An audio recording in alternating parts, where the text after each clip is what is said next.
Oh, hello. Hello. Welcome to the Cold Beer Truth. We're ready to get chatting this week. Last week was fun, apparently. Rather busy. Got lots of fun responses. This week we're talking about striking chords and when sometimes people say things and when you shouldn't let them bother you and when you should get fiery and not fiery.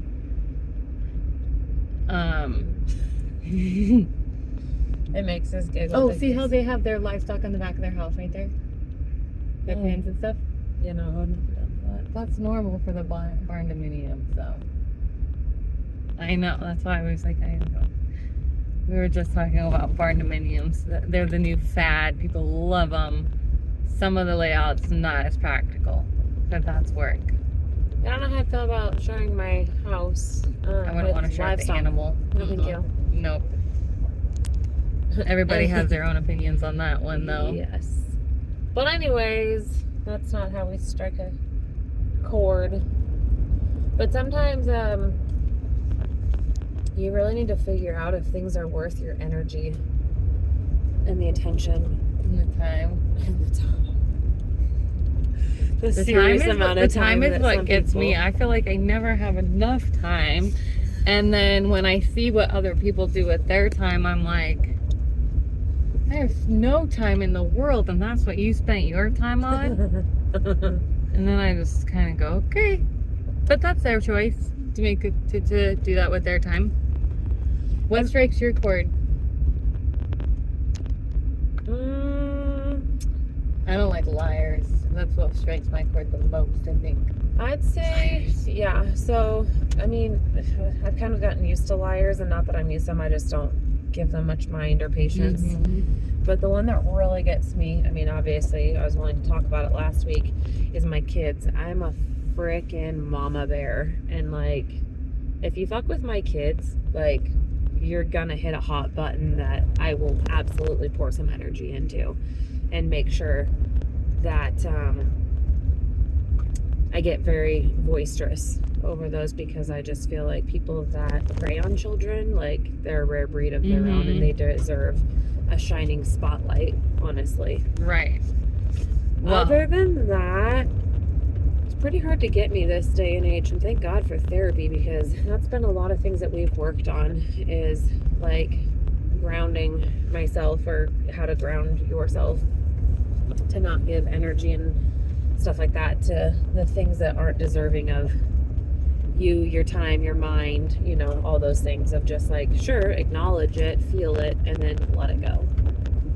And I think that's why I like how you and I were giggling, because I don't know, even 5-10 years ago, come and meet feisty one of us, and no, we would have been very hot triggered, like, oh, it was probably like 10, 12. Oh, look at all the chickens. Yeah, probably 10 years ago. I was a little more on the fiery side. yeah, I bet you somewhere in there, and even in the last 10 years, you probably could have gotten All fiery. Yeah, a little bit. but I seriously think that with age, you gain wisdom, because wisdom comes from living out experiences, as we know. And so when you do, it becomes very helpful. And it's like that reminder that gets to sit in your brain of, like, people are going to talk, people are going to poke, people are going to lie, people are going to use you, people are going to cheat, all the things, and you can't do anything about it. You can't change them. You can't change who they are. All you have control over is how you respond. Do you know what makes me giggle the most is that the comments, or like what people would say, are already things everybody knows, or things that like we discuss on our own and have like openly chatted about. Everyone wants to point fingers about you and the family dynamic that you have, and you're like, well, yeah, everybody knows this, but the part of our discussion is just in trying to enlighten everybody, maybe too, of like, well, here's the full big the full big picture of things that were also going, and even though these things were happening to you, did you irrationally lash out at them? Did you irrationally like go crazy and act out of terms, or did you quietly let them do whatever they were doing, saying, and go about your life and your business because it wasn't worth your time. It wasn't worth getting your cord struck to that extent. And so that's where I giggle at, because there are certain people that are willing to go above and beyond, out of their way, to make sure that their intent is ill. They are like, their intention is so ill, and then they think that they're punishing, or they think that they're blasting and like tattling, if you will. Right, but what they're saying, but the things that they're saying, you're like, well, yeah, everybody already knows this. I've already told people this. Anybody in my life that matters knows that knows that my exact family dynamic, and they know exactly how things are. So it just makes me giggle, because they think what's being said is new and worthy, but really it's just like they're stirring up. They're stirring. Yes, they love to stir and they love to poke, and they think that like by adding what's the point? Like, what's their business? This is, again, my therapist would tell you, don't even waste your mind space trying to calculate or make a reason as to someone that irrational. Like, that's true. You should do better, because you can't. Like, you will not, like, especially if you yourself are grounded enough that you don't operate in that manner where you're out to get revenge, or you're out to have those ill intentions. Yeah, or put someone else down. Like, I don't know how many people I've encountered, like, in my years, that when they do something wrong, and think of like a bully. This is the best way I know how to describe it. Is like, you have someone who is so hurting inside, and their lives are so not what they want the world to see and believe, because they're trying to live up to this persona of something that they've created in their own mind, in their own headspace.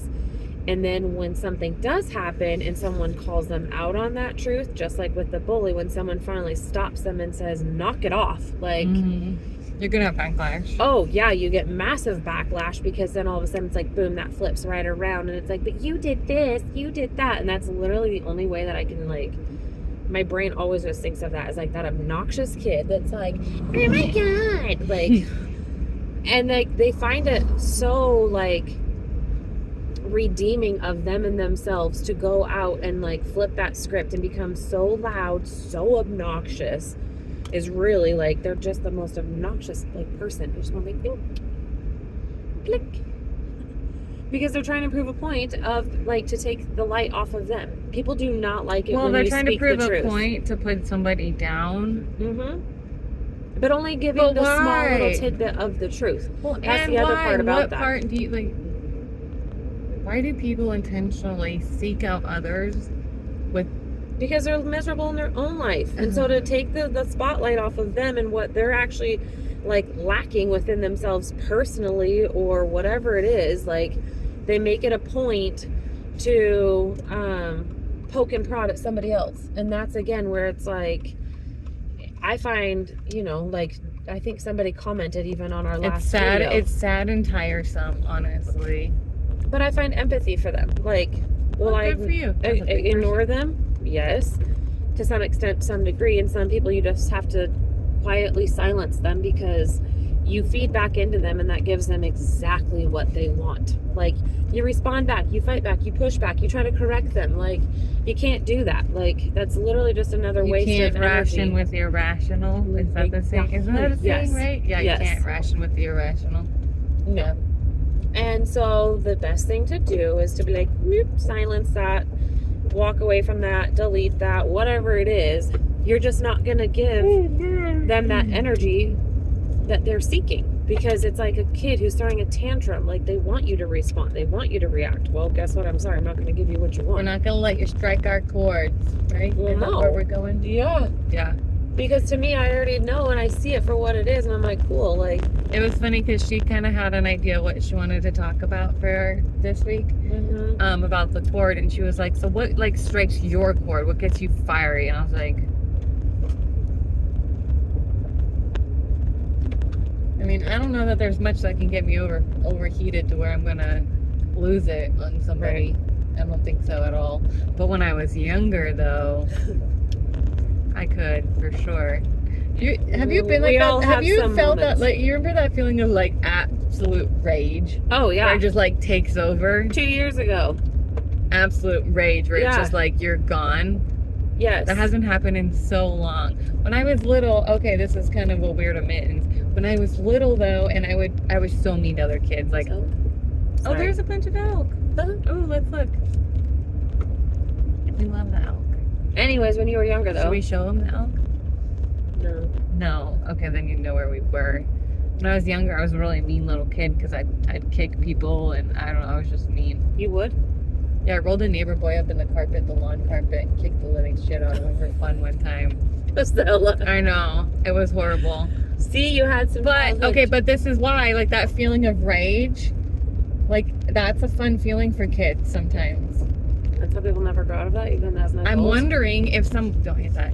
I'm wondering if some people never grow out of that rage. Like, that they like that feeling, that feeling fuels them in a different way, you know? Well, yeah, or I'm sure fills that there's them people... up in an addictive, maybe a way where they like that. I learned to not like that. I learned to think like, oh, that's not okay. We're not doing that. Well, because you realize the destruction that comes from that.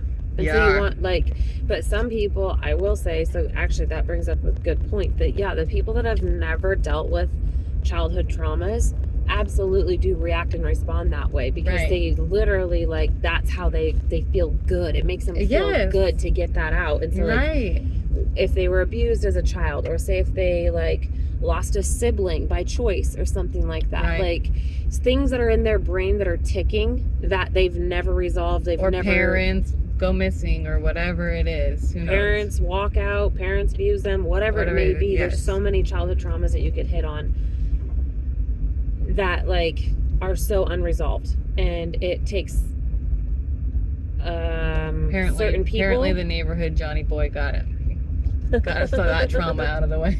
It's not funny. It's so not funny. I feel bad now that I'm an adult, and I would totally apologize. I don't know if he remembers that happened. Could you imagine from his point of view what his trauma is? He got coerced by a little girl to lay down and got rolled up in a carpet and then kicked. Do you think he remembers that? Probably. I know, that's what I'm saying. Like, I feel bad. Don't mind my snuffle gets over here either. Kind of got a cold and some allergies. It's like pollen or something. So much pollen. So stuffed up. But yeah, no, and I would say, like, honestly, like, I'm glad that your, you know, trigger, if you will, striking a chord, whatever you want to call it, label it, yours has been resolved, you know, for many, many years.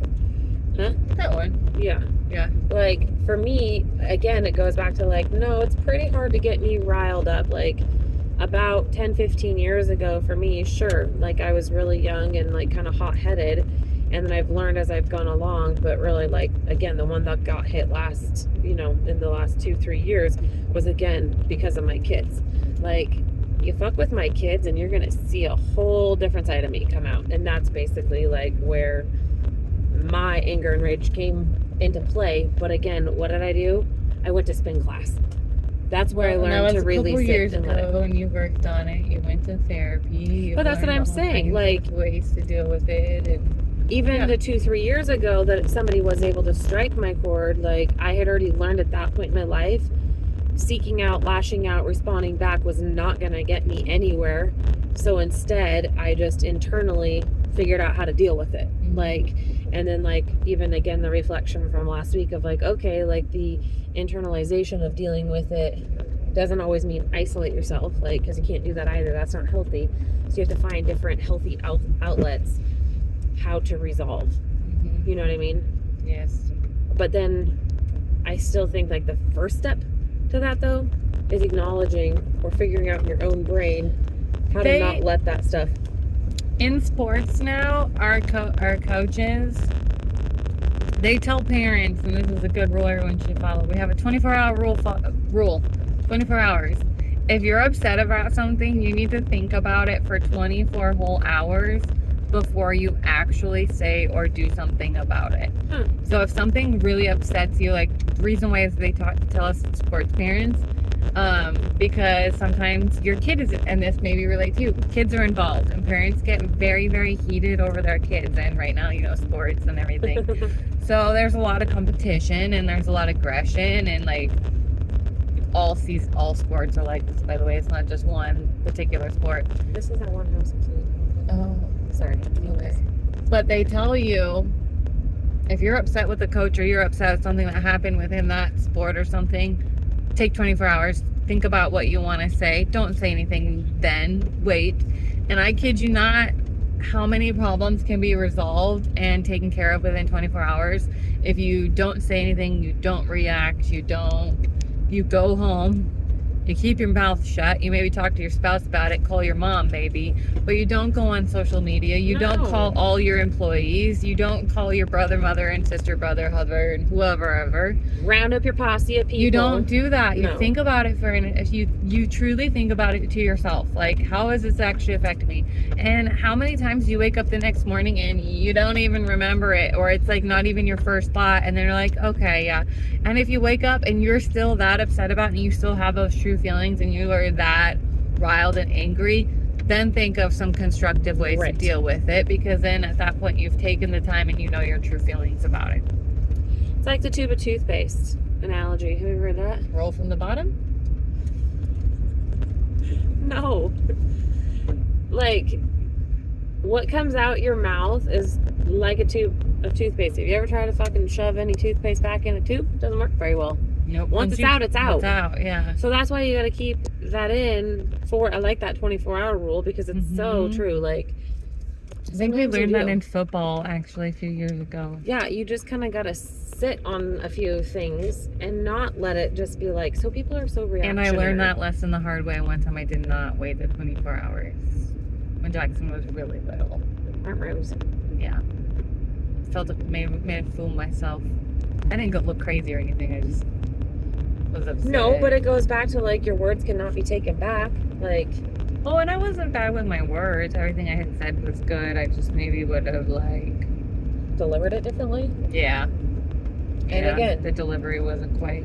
There's a reason why you should practice that pause, especially if something is striking your chord where it really just irks you, and like figure out, okay, but why is that? And internalize, is this bugging me because maybe there is some truth behind what's being said here that maybe I might need to heal, I might need to do some reflecting on? Or is this bugging me because justfully and rightfully so, it should be bugging me because of X, Y, or Z? And then again, let's think of a constructive way to go about then addressing said issue to then, like, maybe have a different narrative. Like, so oftentimes people's emotions get the better of them, and that's again what goes back to striking that chord. Like, when you're emotionally unhinged, like, things will set you off, like, all the time.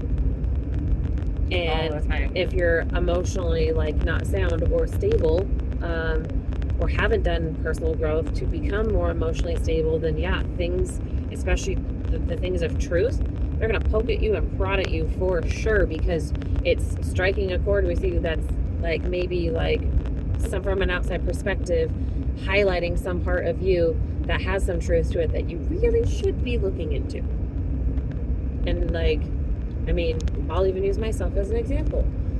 Were there things in the last few years with my children that, like that I needed assistance with? Fuck yeah. Like, I've never been a parent to teenage children. I'm not going to know how to do it right out of the gate. Like, right. I only know from different examples. And at that point, like, sure, like, something did need to change. Like, that's not something I would ever hide. Like, things did need to change, but what was, you know, being said, or other people's perspective and other people's poking and prodding hands were not helpful. Like, they were very hurtful. Well, they were ill-intended. Yes, and they were very damaging. And that's where, again, like, that's what, like, hit me as I was like, whoa, no, like, this is not okay. And so... But did you lash out and go crazy and let them get the best of you over it? No. Even though it's still still trying, still poking, still prodding? No, it still goes back to me seeking out the help and from, like, the right people. Like, my therapist, like, she also specializes in adolescent children, teenage children. Like, she sees a lot of them. So I specifically see her because I know she can help me with navigating, you know, children and how to better address them, especially like in the day and age that we live in right now, where like you and your role as a parent, like you have so many other outside influences that come in that you have to factor for. You can't get away from it. You can't shy away from it. Okay, but so what's the right way and what's a good way to approach, you know, a healthy way of dealing with kids? And when they do give you pushback, or when they do give you conflict, because it's going to happen inevitably. I don't care how good of a parent you think you are. They're children. They have minds of their own. Absolutely. They're going to have an opinion of their own. And so even to think for half a second that you're going to avoid all conflict, like that's just a joke and a half, and somebody needs to come back down to reality. Like, well, kids are kids, and like you said, you've never been a parent before either, so. No. And there's no manual. People might want to tell you what to do, but again, what are you telling me from someone who's already done this out of experience? And if you're not someone who already has this prior experience, well, I'm probably not going to take your advice, like, because you might probably not really know. Like, I need people with experience. Those are the people that I draw on for, you know, help and for ideas and stuff like that. Like, and as you should. If I don't align with you and the choices that you also make, or like how you run and operate yourself, like, well, I'm probably not going to take advice from you either. Like, makes sense though. Like, why would you? Right. So that's not what we're taught. We're not taught to take advice from people that we don't respect and know and trust. No. Those are the people we're told not to take advice and help. Yeah. But it's amazing because some people will take advice from anybody or whoever speaks the loudest because they can't themselves. Well, the squeaky wheel always gets the oil. It's that thing. Yeah.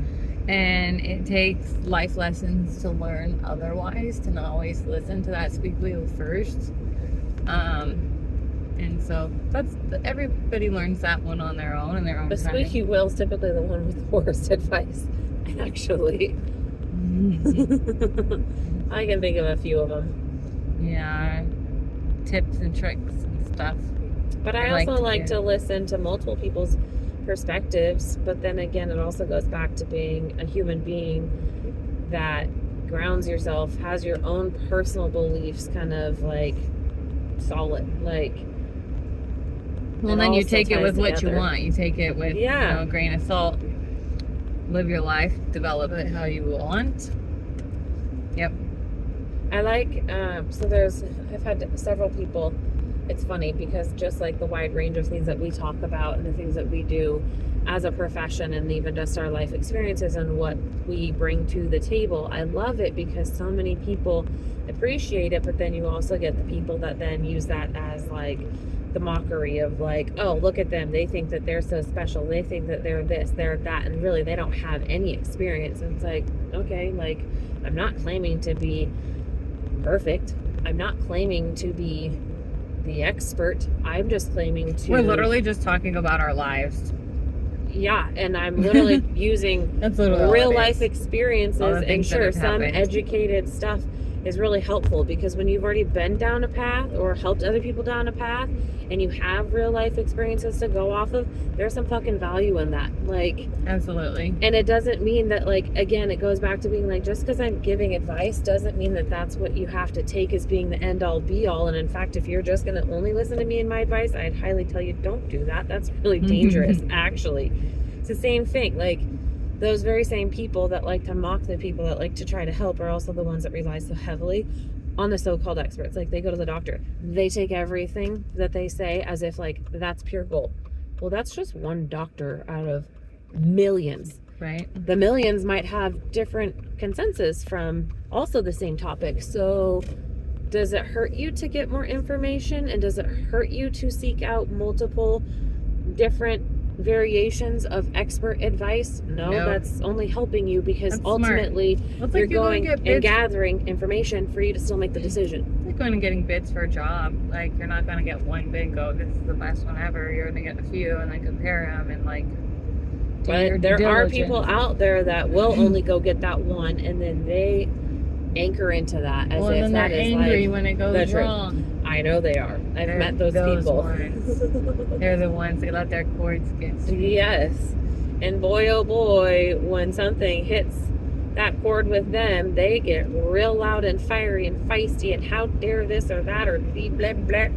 Well, Are you still not the adult who gets to make the decision? Like, go gather information. You are still, like, the person in charge of you, your future, your everything. So, like, I don't know. Like, do I hire doctors? Do I hire attorneys? Do I hire tax people? Yeah, that's the point. You go rely on people that have, like, the expertise and the know-how. But still, ultimately, if something doesn't sit well with me, do you think I'm just going to sit there and be like, okay, but you're the doctor, you go ahead and make that decision? No. How many times I've told doctors no? Do you know how many times I've told lawyers no? My tax person, no thank you, we're going to pass on that one. Like, you still got to say, you still have a voice, you know how to use it. Like, just because you pick that one doesn't mean you have to stick with that one. No. Have an opinion, have a voice, speak up about it. Oh, look at the little. But also wait 24 hours to speak up and have that voice. That cute farmhouse. If your cord is struck or you're triggered by something. Yeah, just be like that 24 calm down, take a little bit of a breather for a second. Dude, what a night's rest will do for you. What a meal. Go have a snack, take a nap. I don't know how many times you've asked me, do you need a snack? Do you need a nap? Yes, I do. They teach it, like, they honestly, like, it's a taught thing for, like, for addict, like, addiction and stuff, for when, like, addicts need that to, like, go and get it. It's they teach them, like, what is it, halt? Are you hungry, angry, lonely, or tired?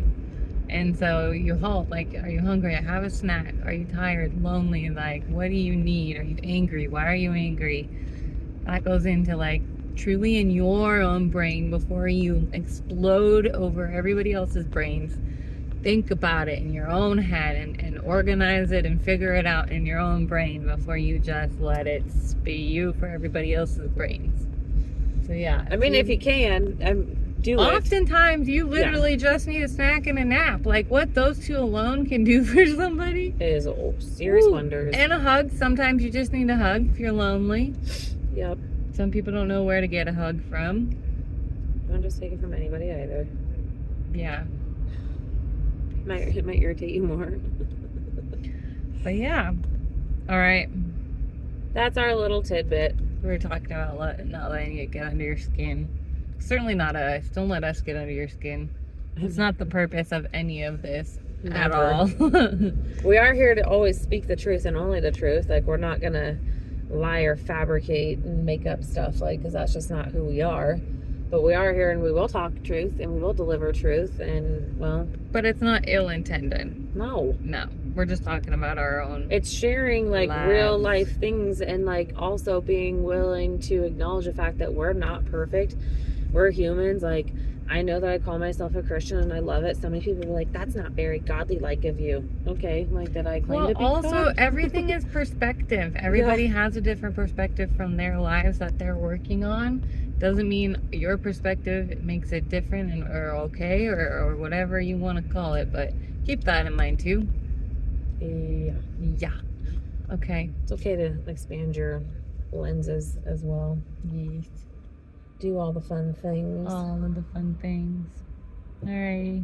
Gluten-free, sugar-free keto bakery. And watch your mouth. Stephanie, it's a gluten-free, sugar-free keto bakery. Yeah, I know. I can have that. I know. How have you never noticed that before? I don't know, but what's in there? Is it tasty? Sure. Ooh. Mm-hmm. She clearly needs a snack. Well, it's hard to find gluten-free, sugar-free, caffeine-free anything. Unless it's like cheese, meat. Okay. Maybe I just need a snack. A nap. I could use a nap. It's been late. You crack me up. Alright. Thank you for listening in. We appreciate you guys. Have a lovely, lovely, lovely day. Got too many lovelies? Before you speak out, lash out if you need to. Yeah, if you need any good resources for other ways to process things mentally, emotionally, all the things, we're here to help as well. All right. See ya. Bye.